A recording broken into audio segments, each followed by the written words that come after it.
Muito boa noite, queridos amigos, queridos irmãos. Sejam todos muito bem-vindos aos canais virtuais da Sociedade Espírita Francisco Cândido Xavier. Está começando mais uma palestra online. Aqui, o Espiritismo nos convida a uma reflexão sobre as leis naturais e aos valores espirituais a partir da nossa própria consciência, dentro da lógica e em harmonia com a sabedoria e a caridade. Asas da evolução. Como todo o trabalho que fazemos na nossa casa, de forma presencial, vamos começar com uma oração de abertura. Então, elevemos o nosso pensamento a Jesus, nosso amigo de todas as horas, pedindo a Ele que nos abençoe e que nos fortaleça no seu imenso amor, na sua imensa paz. Que as suas falanges espalhadas pelo orbe possam nos proteger e nos amparar, sobretudo neste momento, nos dando força, nos dando coragem, disciplina, para que vençamos a prova que estamos sendo submetidos. Que possamos desfrutar sempre do seu amor. Que assim seja. Que assim seja, meus irmãos. Bem, ainda em tempo de coronavírus, ainda, portanto, em casa, ainda em condições de refletirmos sobre as nossas vidas e o momento que vivemos. Então, nestes trabalhos que nós temos apresentado aqui, temos pautado eles no comportamento humano, sobre o que fazemos, sobre a nossa rotina, nossos hábitos físicos, emocionais, sentimentais. Ouço, até com frequência, as pessoas dizerem que querem que tudo passe rápido para que voltemos ao normal. Mas o que é o nosso normal mesmo? Sim, porque a pergunta cabe. É isso que vivemos até agora? É isso que vivemos? Violência, corrupção, abuso de poder, desigualdades sociais enormes, imensas, mortes, acidentes, estupros, fome, miséria, guerras, destruição dos recursos da natureza. É isso que é o nosso normal? Sim, porque se esse é o nosso normal, está na hora de mudar. Porque desta forma, com este comportamento, não entraremos no mundo de regeneração. Então, já que a pandemia nos parou, já que a pandemia nos tirou do nosso piloto automático, que tal nós pensarmos sobre novos rumos? Temos que nos curarmos de nós mesmos. Afinal, queremos paz, queremos saúde, queremos harmonia, queremos alegria. Mas será que nós queremos para todos isso? Porque se for, nosso comportamento não é adequado a esta vontade, pois vivemos doentes do corpo e do espírito. Então, hoje, o nosso tema será uma reflexão sobre as bem-aventuranças de Jesus. Duas das bem-aventuranças nós vamos tratar aqui. Todas elas estão no Sermão da Montanha. Nós vamos tratar da bem-aventurança da humildade e da mansidão. Sabe-se que naquele dia Jesus, vendo as multidões, subiu ao monte e, tendo se assentado, se aproximaram dele os discípulos, os apóstolos e toda a multidão. E ele pôs-se a ensiná-los. Está lá no Evangelho de Mateus, capítulos 5, 6 e 7. São 111 versículos que trata o Sermão da Montanha. Mas as bem-aventuranças são 9. E começam pelo uma das nossas reflexões. Bem-aventurados os humildes, porque deles é o reino dos céus. Bem-aventurados os aflitos, porque serão consolados.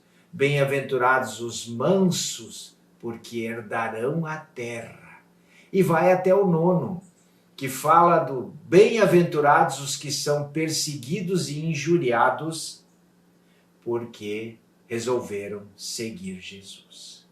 Segundo os estudiosos dos ensinamentos de Jesus, o Sermão da Montanha e as bem-aventuranças é uma escada evolutiva.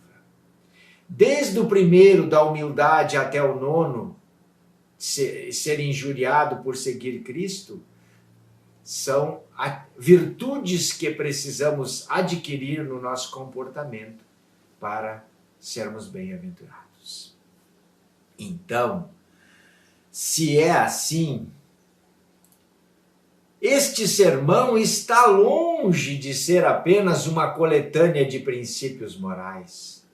Ele reflete a autoridade suprema que Jesus, o nosso mestre, possui sobre todos que receberam e que ainda recebem os conhecimentos acerca da vida eterna.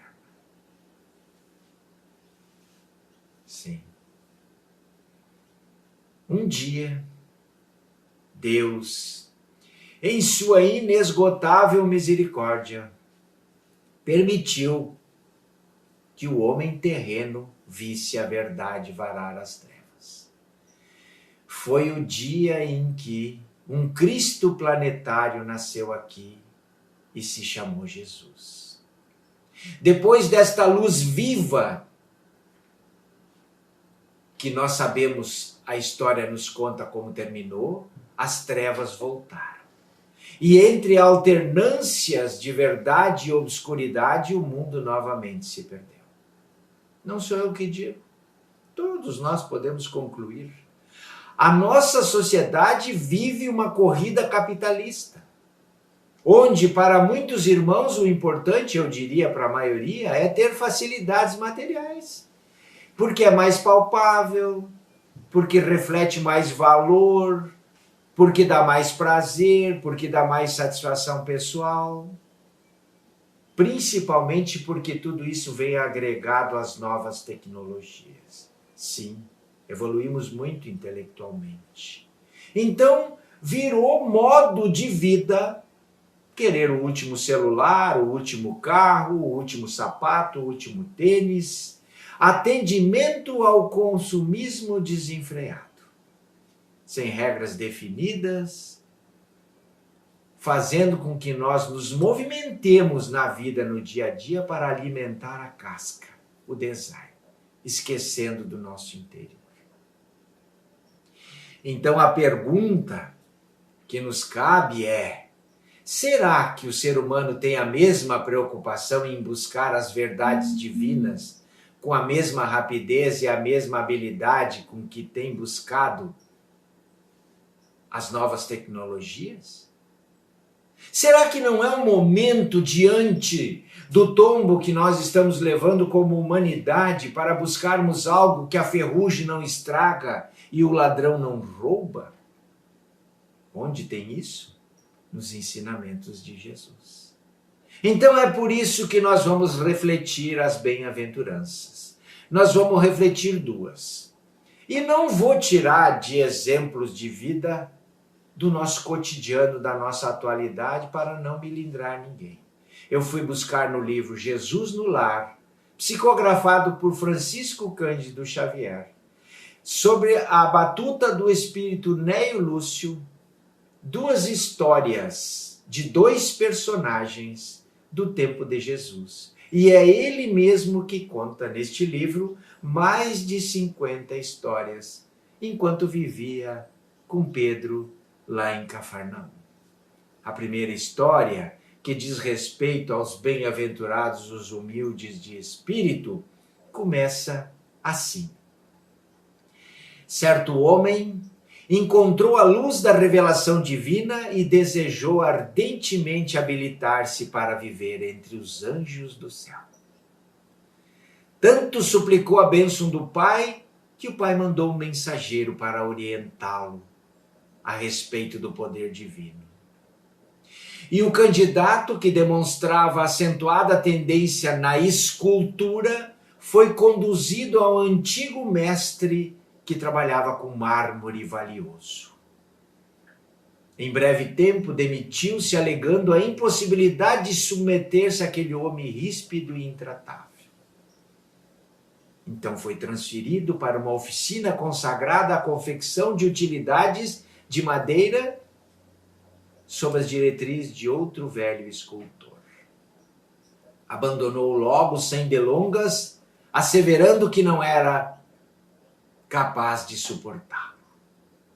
Em seguida, empregou-se sob as determinações de conhecido operário especializado em construção de colunas em estilo grego. Não tardou a deixá-lo, declarando não aguentar as tolerâncias, as exigências que eram-lhe solicitadas.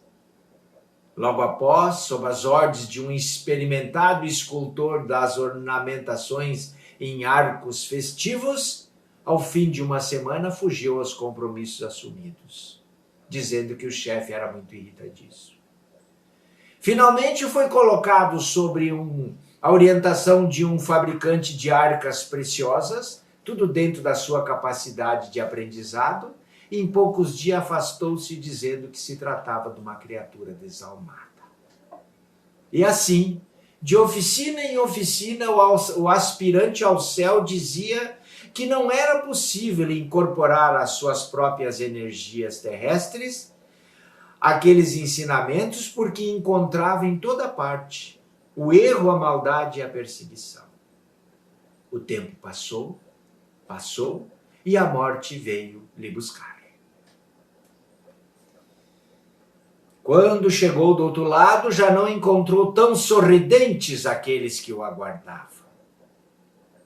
E um dos emissários do Senhor veio a ele e indagou-lhe: amigo, por que não te preparaste ante os imperativos do céu? Sentindo a sua própria inferioridade e as sombras que lhe envolvia, clamou em prantos que só havia encontrado exigência e dureza nos condutores da luta. E o mensageiro, com amargura, lhe falou: o Pai te chamou a servir em teu próprio benefício e não para julgar o teu semelhante. Cada homem dará conta de si mesmo para Deus. Como pudeste esquecer tão simples verdade dentro da vida? Se fugiste a pequenos serviços do mundo sob a alegação de que os outros eram incapazes e indignos da direção, como poderás entender os mistérios celestiais? E ele foi conduzido segundo as suas obras. Jesus fez uma pausa e concluiu: quem estiver sob o domínio de pessoas disciplinadoras, excelentes resultados conseguirá recolher se souber aproveitar-lhes a aspereza. Bem-aventurado aquele que se deixa aperfeiçoar ao seu toque de renovação e aprimoramento, porque os mestres do mundo sempre, vejam bem, os mestres do mundo sempre reclamam a lição de outros mestres. E a obra do bem acaba sendo realizada por todos e aí permanece eternamente. Esta é a lição. Esta é a lição e o que vimos nela. A falta de humildade, né, meus irmãos? A falta de humildade. O nosso personagem se achava o maior, o mais importante, muito mais importante do que todos aqueles que queriam lhe ensinar. Nada se inicia na vida sem humildade. A humildade é a primeira virtude, representa o primeiro degrau na subida da montanha. Ele se candidatou ao cume da montanha, mas não tinha aprendido a subir o primeiro degrau. A subida da montanha significa uma viagem para dentro de nós mesmos. É da base que se alcança o alto. E sabemos que esse avanço não é fácil, pelo contrário, é muito difícil, mas é indispensável a humildade para chegar às alturas. E nós? Nós, na nossa vida, no nosso cotidiano, no nosso dia a dia, nas nossas relações, quantas vezes queremos dispensar a base, a humildade? Quantas vezes nos postamos querendo ser mais do que os outros, nos comparando, inferiorizando os outros, querendo ser mais importante? Pensemos nisso. Tudo começa na humildade. Sem ela, nada se inicia. Nada se inicia. Então, meus queridos, feita a lição da humildade, passemos à lição da mansidão. E a história aconteceu com, pasme, o nosso querido apóstolo Pedro. Chegou Pedro à sua casa, trazendo o rosto ralado de extremo desgosto e tristeza. Havia discutido com seus familiares. O seu velho tio o acusara de ser dilapidador dos bens de família e um primo ameaçara-o desbofeteá-lo em via pública. Quando o mestre leu algumas frases dos sagrados escritos, o pescador desabafou e descreveu o seu conflito familiar. Jesus silenciou por breves momentos e depois se dirigiu a Pedro. Que fizeste, Simão, ante as remetidas dos familiares incompreensivos? Pedro respirou, encheu o peito e disse: sem dúvida, um tanto ainda irritadiço, reagi como devia, coloquei cada um no seu lugar, anunciei sem cerimônia as más qualidades de que são portadores. Meu tio é um exemplo de suvinice e o meu primo é um mentiroso contumaz. Provei isso perante numerosa assistência de que são os hipócritas, e não me arrependi do que fiz. Concluiu. O mestre refletiu alguns minutos e, compassivo, falou: Pedro, que faz um carpinteiro na construção de uma casa? Naturalmente, trabalha, respondeu, irritadiço. Bem-humorado, o mestre perguntou-lhe novamente: com o que, Pedro? Usando ferramentas, Senhor. Após a resposta, Jesus continuou: as pessoas, Pedro, com as quais nascemos e vivemos na terra, são os primeiros e mais importantes instrumentos que recebemos do Pai para a edificação do reino dos céus em nós mesmos. Quando falhamos no aproveitamento, nós nos criamos sérios problemas. O Pai nos concede os problemas da vida de acordo com a nossa capacidade de dar-lhes solução, Pedro. Todas as criaturas da natureza têm as suas atribuições. Ao homem foram concedidas tarefas para o exercício do amor e da humildade, usando a sua inteligência infinita e a prática constante no bem comum, a fim de que a paz e a felicidade não sejam mitos na terra. Os parentes próximos, Pedro, na maioria das vezes são o martelo e o serrote que podemos utilizar a benefício da construção do templo vivo e sublime dentro de nós. Em todas as ocasiões, o ignorante vai representar para nós um campo precioso de benemerência espiritual. O mal É um desafio que nos põe à prova a bondade.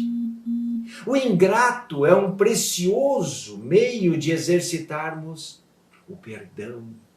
O doente é uma lição preciosa que vai nos exigir o exercício da caridade para socorrê-lo.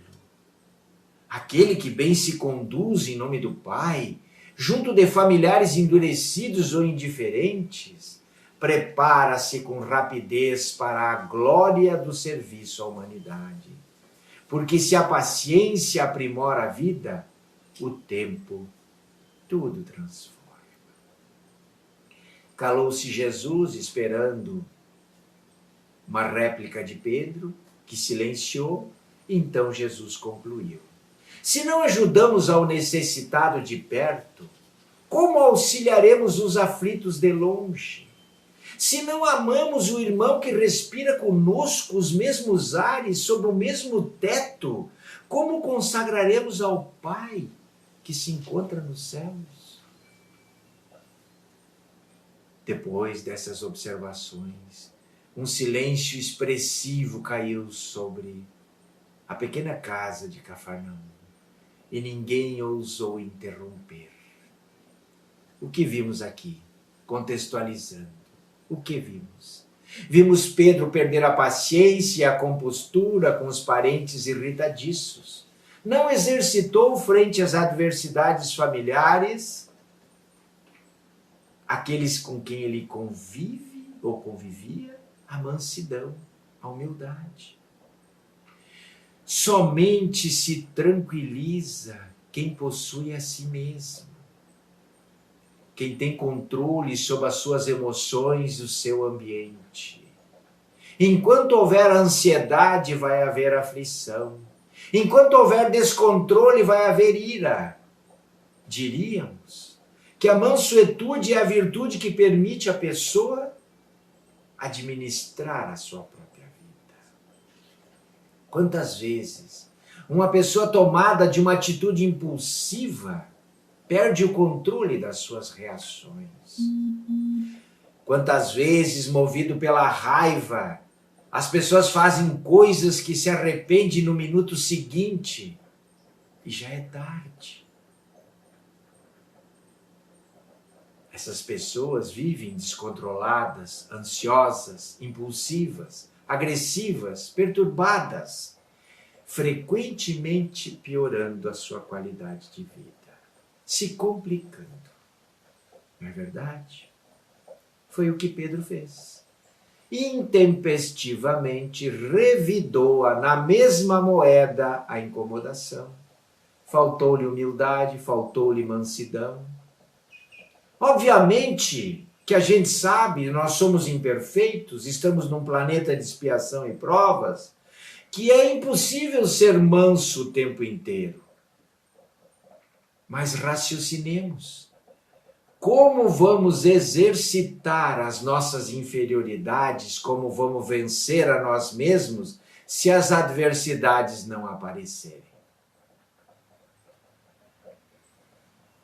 Tem um ramo da doutrina chamada psicoterapia reencarnacionista, ligada à psicologia, análise do comportamento, das emoções, que chama essas adversidades de gatilhos e que diz que elas são essenciais para a nossa reforma íntima, porque nos obrigam a botar para fora, a exercitar as nossas inferioridades, os nossos defeitos, para nos melhorarmos a nossa conduta.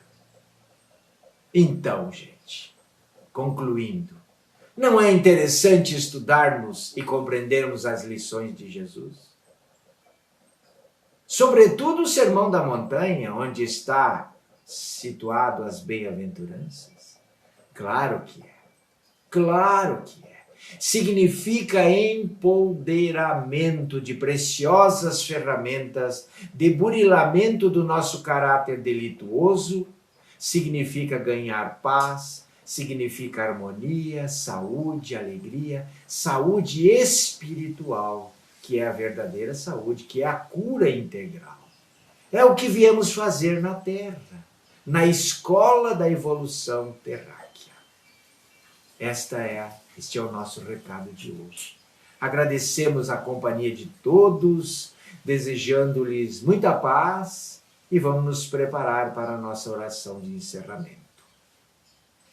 Podem colocar junto aos seus equipamentos a água para ser fluidificada, porque neste momento não estamos sozinhos. Neste momento nos fazem companhias todos aqueles espíritos, amigos, familiares e benfeitores que desejam que a nossa encarnação seja exitosa e que vão nos proporcionar um passe de energia fluídica magnética por aglutinação, semelhante a um passe coletivo. Então, elevemos o nosso coração com muita humildade e gratidão para agradecer a Deus tudo que somos e tudo que temos. Nossa saúde, nosso lar, nossa família, nosso teto, o momento que vivemos, nossas atividades. Agradecer a oportunidade da prova, que certamente irá nos fortalecer. Agradecer a vigilância e o comando do Mestre Jesus e suas falanges sobre esse momento delicado que vivemos. E lhes pedir, com muita humildade, que proteja e ampara todos esses nossos irmãos que estão na linha de frente do trabalho árduo de combate a esta pandemia. Que possa orientar, intuir os nossos dirigentes políticos para que tenham nas suas diretrizes comportamentos corretos para diminuir a dor e encontrar soluções para equacionarmos este problema, do qual certamente sairemos muito mais fortalecidos se nós quisermos e principalmente modificados. Muito obrigado. Que assim seja. Obrigado a todos pela audiência e até a próxima oportunidade.